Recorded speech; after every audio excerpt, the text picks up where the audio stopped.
Sorry about that, folks. We had some Instagram issues. I think it's because those Cowboys lost. We'll jump back on, folks, and let me know that you're back on here. Get back on here. Sorry about that. Haven't had one of those hiccups in a long time. There we go. Jump back on. So send me that request, Boris, and we'll get started. Thank you, Sheila. Appreciate that. There we go. All right. Hey, Maya, what's going on? Had some technical difficulties, but we're going to get started again. Let's get this started. Boris is jumping right on Boris Chestnut. We're going to find out what that whole handle is all about, too. His name is Greg, but he goes by Boris Chestnut. So Jermaine, can you hear me? I'm sending you well wishes out there, Maya. Good luck on that run. I'm going to try to get some support. What's going on, man? Hey. There we go. Sorry about that. I had some bad reconnection issues today. I don't know what's going on out here with my internet. I swear. No, I'm pretty sure it's us. You know, we don't know how to act when the Cowboys lose around. No, y'all got blown out today, dude. What's up with that? So, as I was saying, folks, just to give you a bit of an introduction to this show again, I strongly believe that we are in the midst of yet another sexual revolution.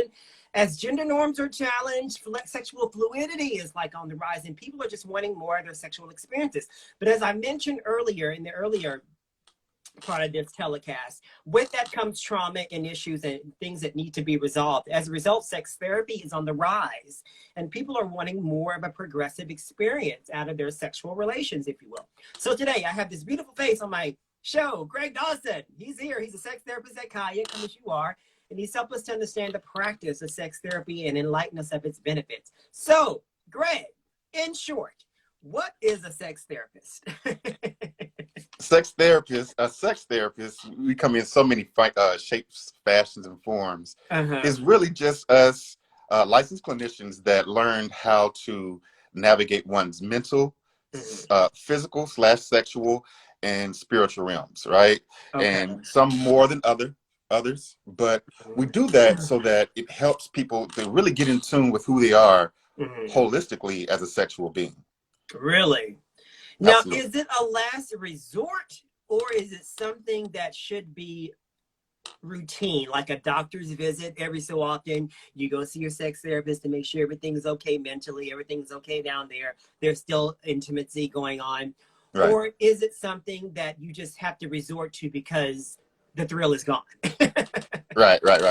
It personally, it is something I feel should be routine, right? Because there's been years of upon years of people not having access to healthy sexual spaces, healthy sexual education, which is still very poor in our country as far as quality and just access.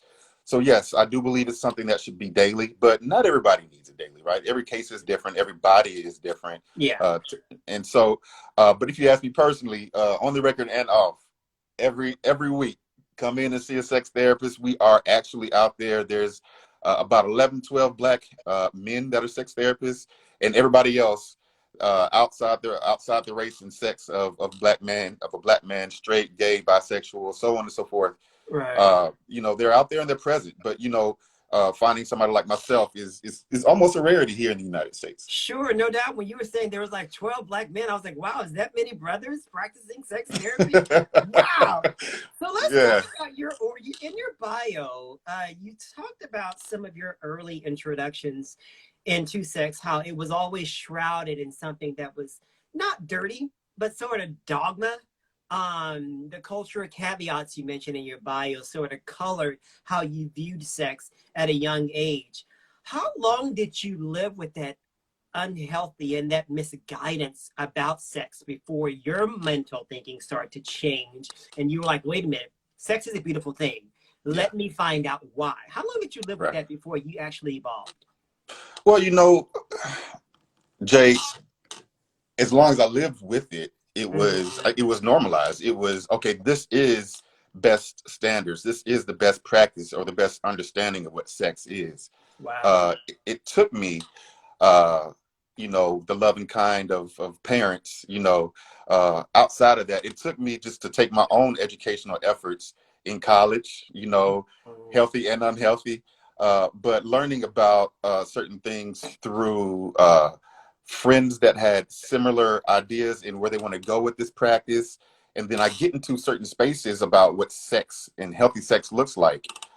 many spaces that you can get on, like Clubhouse. Well, Clubhouse has a lot of unhealthy stuff. No doubt. I was gonna say, you Can we gotta cuss on here? balance. Can we cuss on here? You can cuss. Go ahead. Okay. Has a lot of unhealthy shit on there all day long, but you have to find the right spaces. Yeah. There are, I was able to find friends and avenues that said, hey, these are the books to read. This is the videos you should see. And finally got to the point where I started owning who I was as a sexual being. I'm a straight black man, but I'm also poly, and people don't really look at me and say, hey, okay, that guy's whatever it is, right? So, um, the way I present myself comes with a lot of understanding and also assumptions. And with that created a mold for me when I was younger, right? And so a lot You of it said you looked. were also a poly? I'm poly. Oh, wow. Can you When explain I what get in. poly is to our audience? Absolutely. So poly is really a designer relationship. There's monogamy that we're all taught that is the healthiest form. I tend to disagree, but everybody has their opinion. Poly is basically and simply being able to love more than one person. There is the misunderstanding that it is an excuse to go out and have sex with other people. What people don't understand is there are asexuals that are poly. There are people that don't like a whole bunch of sex that are poly. It is an understanding and getting to the point where you understand who you are as a person and your environment and how you want to share that with someone else. And that looks different for a lot of people. It looks does. different for me. Do you think that a sex education course in your high school would have pretty much stirred your trajectory? Or did you just find that the way you pieced it together made for a healthier sexual experience? Like, sex in the classroom has always been a hot button issue, but do you find that it would have behooved your experience and made for a more enlightened, and you would have rehabilitated a lot sooner? Well, that's a great question. My experience is I actually had sex education starting at middle school, but it wasn't good quality education. I think it's very surface. They don't go into detail. Yeah. One of my professors actually told me, he's like, hey man, look, if you forget anything else, just wear 3 condoms, okay? I was like, God. Yeah. 3? Yeah. It was all about prevention from diseases from my standpoint. It was never anything about actual procreation, actually how to do it. It's always shrouded in such how not to get dirty, and I was like, so it took me, kind of piecing it together from my own. So are these the issues that people bring to you? Is this what's underneath all of the trauma that's when people come to you? Is this what they're trying to rehabilitate from? Absolutely. From lack of sex education, on my assessment, that's one of the questions is what is your formal or informal experience with sex ed, right? And I have to say, it tips more into the area of most of my clients don't have a formal and comprehensive sex education that helps them navigate pleasure in a healthy way. And even if they did have one, it was probably more like mine. We started out the same. A black and white movie, wear 3 condoms, okay, you're good. Yeah. And, that's. So you majored in psychology when you were in Florida, and you somewhat dabbled in social work as well. Was that how you found the path to your current practice, that along with the internship that supported your education? How did you wind up? What were some of those early seeds that were planted in the beginning that led you to where you are today? Very good question. So my foundation is Christian. Right now I'm spiritual, right? And so this is a journey, right? Yeah. But and that's kind of where Kaya came from. It is it's kind of a Christian feel to it, as far as come as you are. But it's also open to everybody out there. I don't care what your race, sexuality is. I'm here to support and help you improve. But where did all this come from? This came from me just wanting to have a better understanding of who I am as a person. That's why I went into psychology. At first, I wanted to go into sports. I was recruited heavy all over the nation for some stuff, and then I've seen your build. and then after that, that just wasn't my calling. It wasn't my calling, and I wanted to understand a little bit more about myself as I transitioned in life. And psychology was really the best I think everybody should have a major in psychology, but it Sure. was really the best thing that happened to me. And then from there, social work, just me being able to navigate the community, micro level and macro level type Mm-hmm. of social work efforts, and also wanting to be a clinician. Mm-hmm. But with all that being said, always interested in who I am as a person and as a sexual being, Mm-hmm. how I navigate relationships, stuff like that, how I show up for myself sexually and for somebody else sexually. I just didn't understand that, and it always felt like as who I am, I needed to fuck a lot of women. Mm-hmm. If I didn't, and underline fuck, not make love. I needed to fuck a lot of women, and Right. if I didn't, I'm gay. Yeah. It was almost like everything was magically gay if I didn't go by some kind of trope or script that was set before me that Yeah. didn't relate to who I am as a person. Yeah. And so that led to with the Christian Foundation, me being able to have the freedom like a lot of people don't to understand what sex is. Uh, it got to the point where I was able to come as I am as a person and move forward and understand who I am as a sexual being, but also helping others. How did you end up working in the internship with the homeless and the sex workers? What led to that particular part of the story? I really wanted to get to the roots of the area that I was in, working with a lot of the real, in my eyes, the real issues with social work and people that were having uh, problems just getting their basic needs met: food, water, and shelter. Right. Mm-hmm. And so what I realized is a lot of my colleagues were doing a lot of the "you should do this" or "you should do that" kind of internships. I wanted something different. And Mm-hmm. so I linked up with this lady. Her name is Cassie, and she worked at this community program, which had and it's kind of like another program inside of it called Walk Out of Dark, and it was for sex workers. And the sex workers uh, were basically, of course, having a lot of issues with having access to healthcare. Mm-hmm. Uh, so no insurance or limited healthcare or very much being disrespected from a medical standpoint. Doctors, Mm-hmm. nurses, not they understand. Oh, they would call them, night Sure. walkers or strippers or whatever. Just anything that just didn't sound savory and or just respectful, right? So Right. they get all that, and so Cassie would do all that she could to create a educational effort for everybody in the area, but she really introduced me to, okay, these people are having sex, right? But sex is really a part of their life, and there's so much more to this person than what they're doing in these streets Yeah. and watch and see. And so I had to sign, of course, protection stuff, so I wouldn't go out and blab. They wouldn't go out and blab about who I am. And so now that was my those are my first groups. I never had real groups until then. And so seeing sex workers in a group led by a woman that I think her history was she had family or friends that also were sex workers, and she Mm-hmm. just had a heart to help repair, help improve their lives in so many ways. And that was my first access to group therapy. It was through sex work with sex workers. What do we most get wrong about sex workers? Like, we see them and our first instinct, even me as evolved as I am, is to Yeah, judge. yeah. What is it that's underneath them that we don't see that they would like for us to see about them? What is it about their humanity that they would like for the world to know and understand? This is just where I am. This is just where they are today. This is not where they want it to be. This is where they just ended up. What do we get wrong about sex workers for the most part, if you don't mind sharing? Well, you pretty much summed it up Oh, wow. when you said Okay. humanity. They want to be Yeah. treated as human beings, right?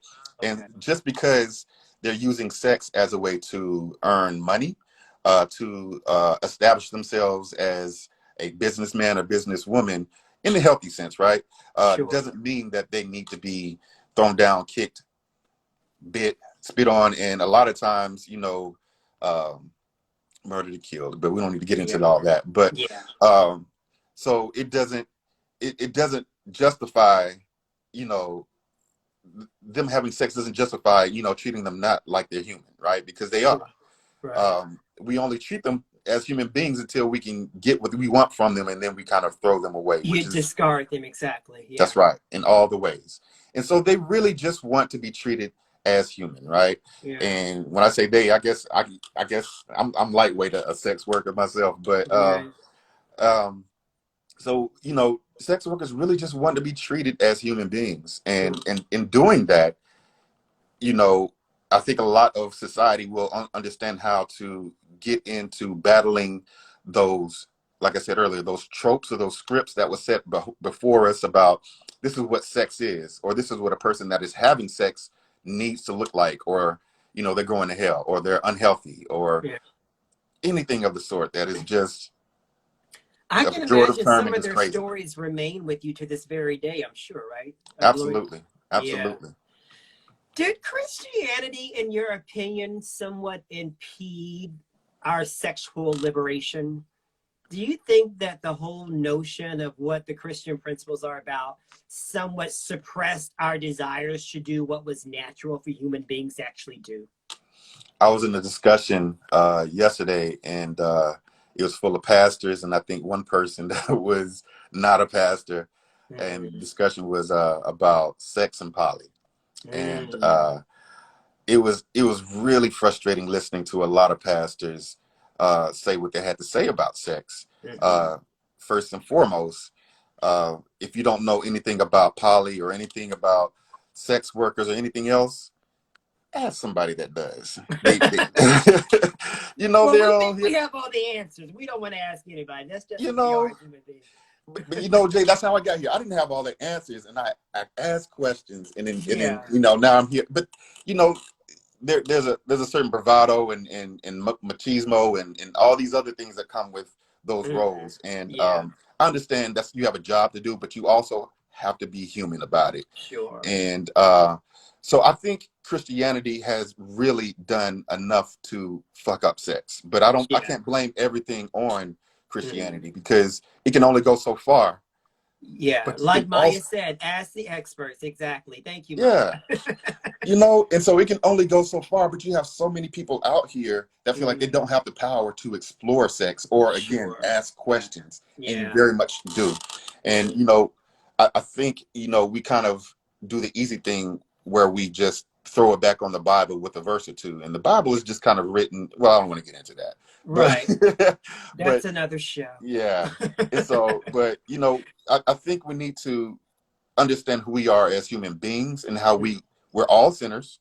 Yeah. If you're Christian or not, but there's always a way to enlighten your education and have healthy sex Yeah. uh, the right way, or whatever that seems to look like, whether it's vanilla or anything Yeah. outside of that. Speaking along the same thing that we're on now about Christianity, do you think toxic masculinity, you think that stems from religious culture, or is it just more of a cultural norm that's just propelled and just recycled throughout time? Do you think it has its roots in Christianity, toxic masculinity, or no? Absolutely. I mean, there's church structures, Mm-hmm. how it's the pastor handles uh, the wife or the Mm-hmm. congregation or anything, how that looks. It can be healthy at sometimes, and other times it's just too much to deal with as far as understanding one's sex and sexuality. Um, But can we always identify what's toxic about being masculine? Because when I was enlightened as to what toxic masculinity was, I had no idea. It was so norm for me. I had seen it so much. I just thought that was what masculine was being all about. And then as I evolved my thinking, I was like, oh my God, that's just a horrible way to be. yeah, So can it be undone? Or is it just one of those things that are going to have to just die out as people, there are new cultures and generations that are, both. coming up behind us? Okay. Both. I mean, Yeah. education is like we were saying earlier. We don't have enough comprehensive education in schools. Yeah. We definitely Yeah. don't have it enough in colleges or Yeah. anything outside of or after that. A lot of my colleagues are doing the best they can, but it's Yeah. just not enough of them to to catch up with years of no education and miseducation. Yeah. Help me understand the complex relationship between sexual liberation and Black folk. It's really interesting. I've always been heavily influenced by my Latin friends. And when I have time to actually, especially when I was in New York, Latin women, they love their bodies. They don't mind showing their curves. They celebrate who they are as women. But sometimes in our culture, when Black women do that, they're looked upon a little bit more shamefully. They're loose. They're too, you know, what was the word my grandmother used to say? Fast. You remember that? You know, Yeah, so what yeah, is yeah. it about our culture as Black folk that we just don't allow women to just be the sexualized women that they are? Whereas in other cultures, it's like, oh my God, be that woman. What colored our thinking?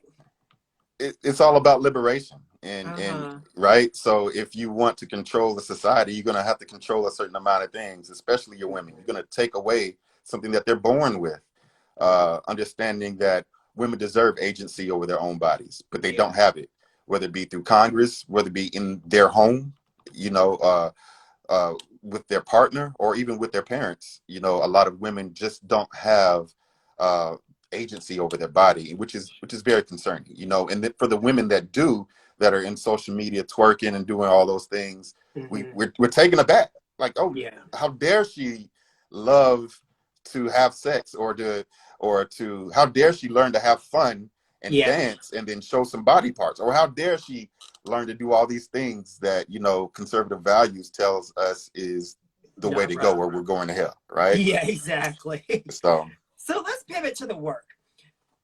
When a couple comes to you, what are their first signs that they're noticing within the relationship that the sex is getting somewhat monotonous and it's just kind of just, you know, this is something that we have to do because we're married and because we're together? What are some of those early signs in the relationship that the sex is just not where it used to be?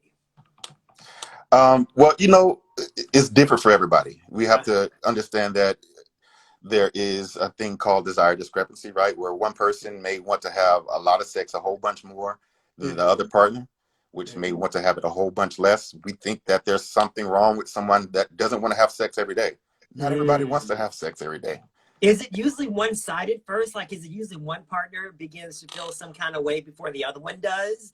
Or is it more of like, okay, we're seeing that something's wrong here? Like, how does it normally go if there's a routine? Well, you know, a lot of people will say stuff like communication issues. I tend to disagree with communication issues. I think it's emotional understanding, right? Mm, Which plays itself in poor communication, poor quality, mm, or very little communication between times that we're going to be intimate mm, sexually, penetrative sex, right?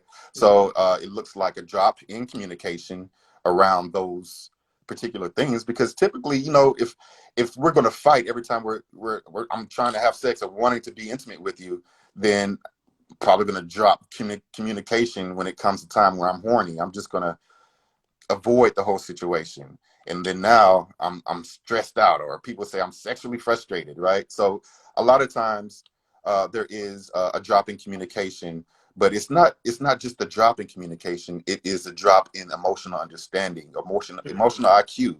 uh, mm, how you're feeling whenever you want to have sex, how you're feeling whenever you want to just hold somebody and just have mm, quality time with them, right?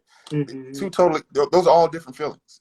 So When it you, starts in the mind, is what you're saying, and then it well, the sex home is a limbic system. That's in your head, right? But okay. it's all over. It's a full body experience, Mm, right? And so if we just say that sex is only in the mind, then we're getting rid of, you know, everything else, which is going to allow us to enjoy it. So right. I think people aren't understanding that when, especially men, when we wake up and our dick is hard between 7 and 11, that's when testosterone is high. You know, it's Mm, just a response. Sometimes we're going to want to have sex. Doesn't mean that we always want to have it because our penises are hard. And so mm, we need to really start to understand what our bodies are doing when our bodies are responding or having some kind of action or reaction to something. We need to sure. really understand that if I love seeing my wife in this dress or in these pants, she got hips, butt, or whatever, and I can't stop staring, you Uh, know, she doesn't have to feel nervous about, okay, now we have to have sex. Maybe we just right. want to go ahead and warm up the oven a little bit and then lead the sex maybe the next day or whenever. But sometimes, So the mental stimulation can overcompensate for the lack of actual performance at times, right? Is it if can. they're connected. Okay, cool. It can. Yeah. All right, It can. cool. So at what point, if the sex is just not there, should you consider, introducing other things like spice, to keep it going? I mean, how are those conversations even had? If it wasn't there before, if you're not relying on outside things to keep yourself excited, Yeah. how do you introduce that into the relationship? To just do it, right? But but Okay. there's education, of course, right? But I don't want to just keep beating away at the word education. Well, that's what this is all about. Yeah. Yeah. Okay. Well, there we go. So, Yeah, okay. Find spaces that are out there that are talking about sex toys, that are talking about kink, BDSM, that's talking about keywords to use whenever you're horny, and let's get into this, or some kind of anything that warms up the whole situation to satisfaction, intimacy wise. When we're talking about there's nothing going on in the relationship and now we need to introduce something, typically, of course, educate yourself, but jump into it. See where you were successful. See where you were not so successful, and then rely on the relationship to see what you can do to improve or to become satisfied in the situation for both partners. And if you just feel like you're missing the mark, it's not over. The relationship doesn't need to end. We're always here. There's a sex therapist around the corner. We work virtually. There's sex coaches. There's also sex educators, which I think, when you're talking about trying to get like hands-on work with impact play, with a flogger or anything like that, I think, well, it's not, I think it's, you definitely want to get to a sex educator because they have a little bit more leeway on hands-on kind of stuff. As a sex therapist, I can't disrobe. I can't touch you in any inappropriate way other than your handshake, fist bump, or anything like that. So, it's really about understanding your community and just taking the necessary fun and safe risks at eroticism. Is planned sex ever a good idea? Like when life is just so complicated for the both of you for whatever reasons, there's children, there's work, and you decide, okay, on this particular day, this is when we're going to have our time. Is that a killjoy or does it actually work? Man, look, you hitting it out the park. I hate when folks be like, I don't want to plan it. Well, if you don't, then what are we doing? Right? Yeah. So, it's either plan or bust. So, but when you plan for sex, it doesn't have to be routine. It doesn't have to feel like we were talking about earlier today, like a monotonous situation. It can be something where you add fun to it. And I think a lot of times society forgets about fun. There's fun in being highly successful or by someone's standards not hitting the mark. There's fun in all that. Just falling off the bed and you were having sex or something. Get right back in that mug and get back to it, right? Yeah. So, well, there's a notion that it has to be spontaneous, and the spontaneity of it makes it a lot more organic and real. Even I sort of been to that. And it's like, good Lord, I don't really have time to be spontaneous. I need to set aside some time and do what I got to do and then get back to my life. Now, look, we grown now, right? We got jobs. We're looking for jobs. When we were in our late teens and early 20s and had access to really have consensual sex, we had time to just be spontaneous. Sometimes we just don't, and we have kids now. A lot of us it's just tough, right? But that doesn't take sex off the plate. And so when it comes to spontaneity, you can still plan for it and keep like an ad lib, if you will. So from 6 to 8, we're going to be free. So I want you to be ready and just hit your husband, hit your wife, same sex, heteronormal situations, whatever you got going on. Yeah. You can still add spontaneity it takes work. People don't understand that it does take a little bit of work. It takes work to be creative. So you got to sort of build it. When couples come to you, do they normally come to you together or do they come one-on-one? Well, when couples come, and let's start with straight couples. It's usually the wife. Okay. It's usually the wife. He ain't doing this, he ain't doing that. And I'm like, okay, I got you. Well, and it's more the education. I do a consult, and we look at what's really going on, and then it's really looking at what we can do to bring him in as well. Right. Sex therapy is best served if you're in a relationship with both partners. Okay.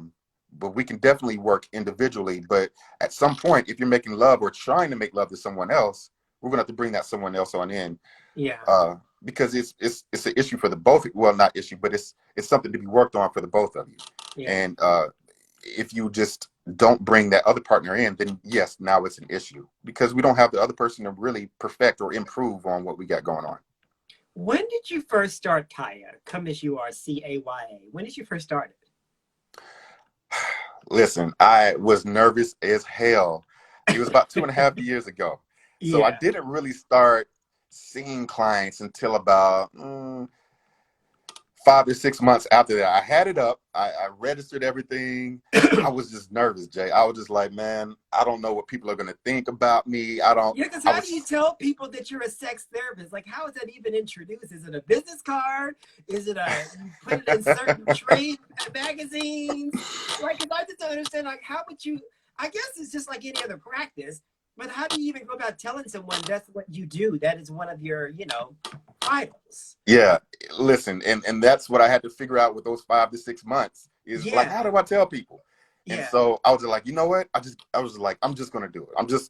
I went everywhere, and I told people, I told everybody, to the point where I was just beating a dead horse with it. Like, okay, Greg, we know you're a sex therapist. I was like, just in case you didn't know, this is what I'm doing. Okay, this is how I'm making life great over here.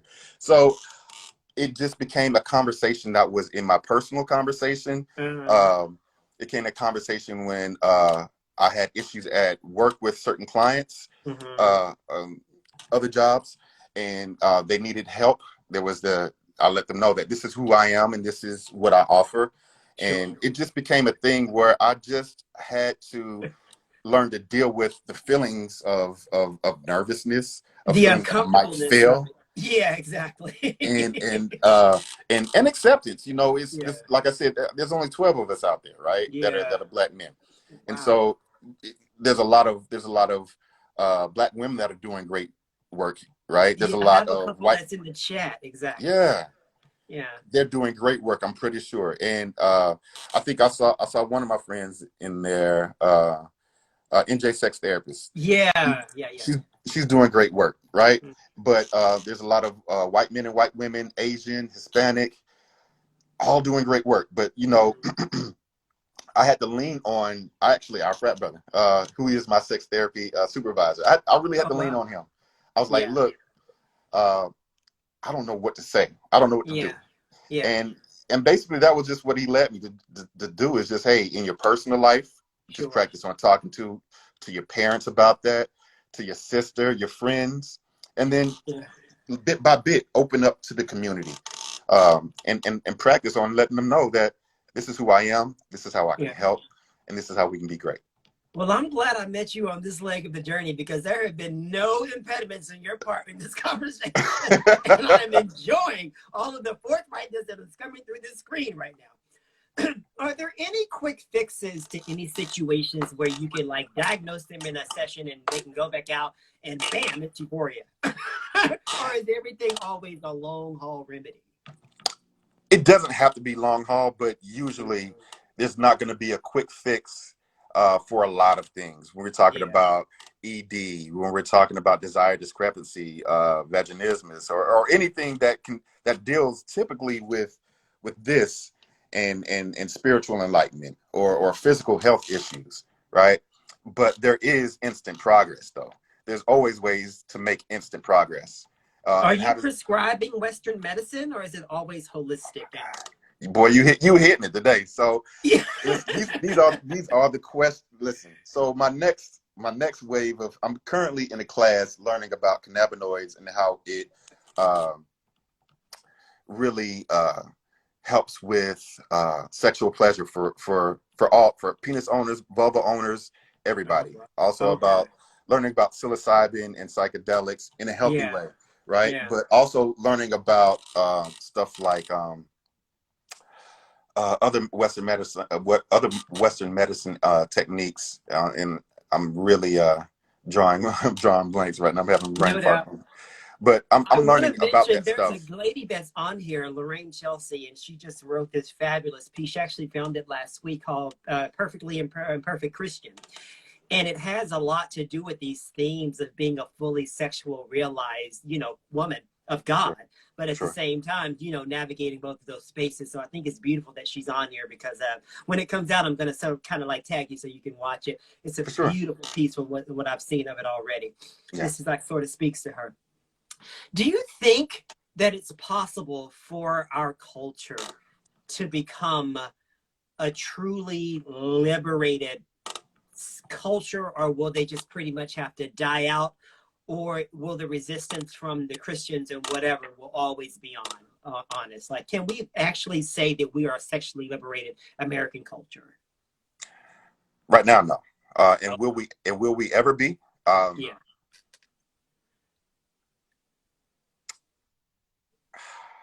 I can't say that I see that in the future. yeah. Uh, which is And which is what is it that holds us back? Because it's something that we all enjoy. Every time you turn around, there's a scandal that involves it. right. But it's as if you don't want your neighbor to know. Yeah, Is yeah. that it? Um, we just we just don't understand what pleasure is, right? Mm, And once we understand what pleasure is and it becomes a part of our natural conversation, then we can talk to our neighbors about things that we're doing in fun conversations. It doesn't have to be a test, right? yeah, uh, then we can talk to people about certain things that plagues us and shames us, like STIs, yeah, or pregnancy, yeah, which is all has to deal with sex in one way, yeah. shape, or fashion, right?